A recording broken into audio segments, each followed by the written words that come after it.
maybe Wells Fargo is servicing that loan, but you may have Freddie Mac as an investor, or Fannie Mae, or a VA loan as an investor. How do you find that information out? How do you find out who the investor of that note is?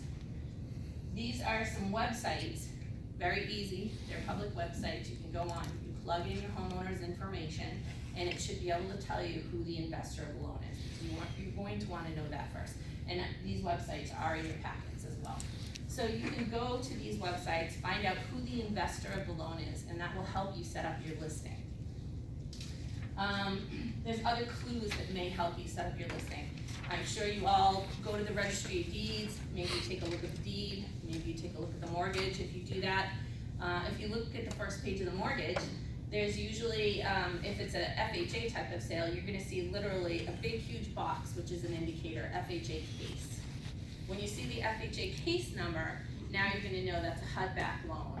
And so you have to follow the HUD guidelines for that sale, which may be the house has to be listed for 15 days on the market. I don't wanna get ahead of myself. We'll explain a little bit about the different types of investors and what their program requirements are. But that's an indicator. Sometimes you'll see different assignments on record on the registry of deeds. For me, when I see a bunch of assignments, I know typically that homeowner is in default because the lender has to connect the dots on the chain of title before they're allowed to foreclose.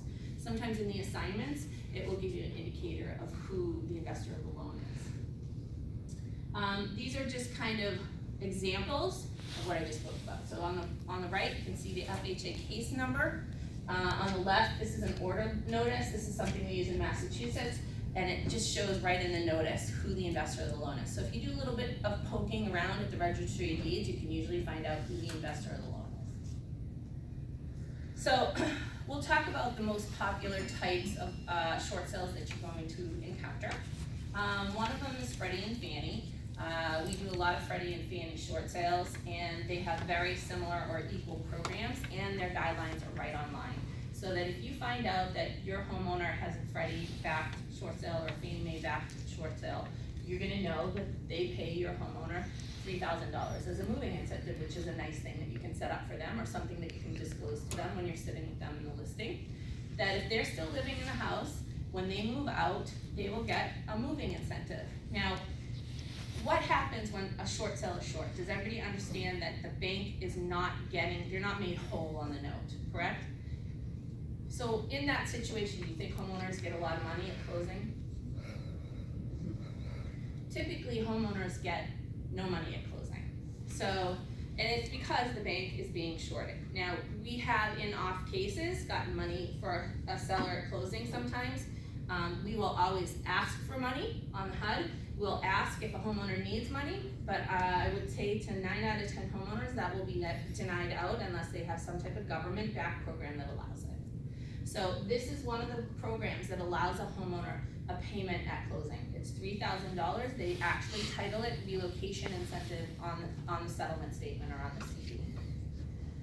They will pay, Fannie Mae and Freddie Mac will pay $6,000 toward a junior lien. So let's say you have a Chase serviced first and a Chase serviced second. The second lien may have been an 80-20 loan, or it could have been a home equity line. Keep in mind, if the first mortgage is Fannie Mae or Freddie Mac, that they will allow $6,000 to be paid toward that second lien, regardless of what is owed. Well, if they're only owed $4,000, they're not gonna pay $6,000. But let's say they owe $20,000 on that home equity line, or $50,000, or $100,000, they're only getting $6,000.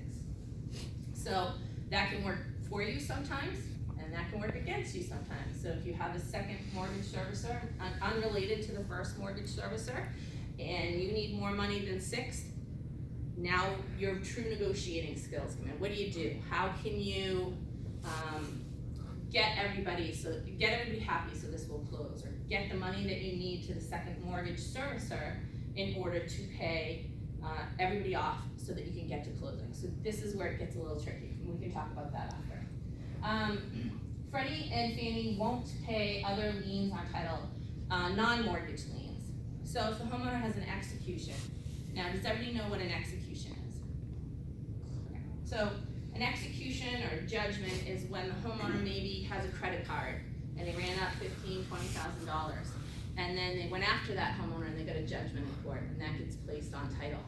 Now your title is clouded. You can't sell the property with this on title. You have to negotiate it. So it's interesting to note that Freddie and Fannie will not allow money out of the proceeds of the sale to pay off that lien. So let's say you have a $20,000 execution. Most people who place an execution on a file, if they understand and they get notices that the home is in jeopardy, potential foreclosure, will negotiate that $20,000 down significantly. We usually start at 5% of the balance of the loan, and that's what we offer to an execution holder. And they'll negotiate that to, $500 or $1,000, even though it was a $20,000 judgment. And that's because they will get wiped out in foreclosure. I was gonna say, do they ever say no? I mean, they do? But what do they think is going to happen? What are the chances of something else happening? I mean, I know they're only getting 500 or 1,000. So say they say no, what do they think that, or are they just being jerks? They could be jerks. Most of them know they'll get wiped out. Many of them will negotiate with us. And now they may not take 5% off the bat, so we know we have to offer more. The ones that I would say are the most pesky are personal loans. So I've loaned you, let's say $30,000 of my money. I'm just Joe Smith, and I placed a lien on your property. And then you go to sell the property, you're the agent, and somebody comes to me personally and says, oh, can you negotiate that $30,000 down? Most personal loans, they don't understand. They don't get that you get zero, you get nothing. So many of them will not negotiate down, and it's personal for them. Most judgments were placed on by attorneys or companies, and they get it's a business decision.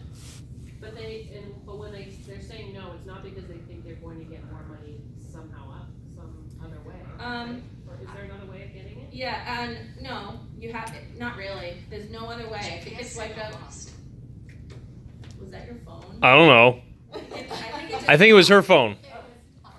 It's definitely your phone. I got all that on video.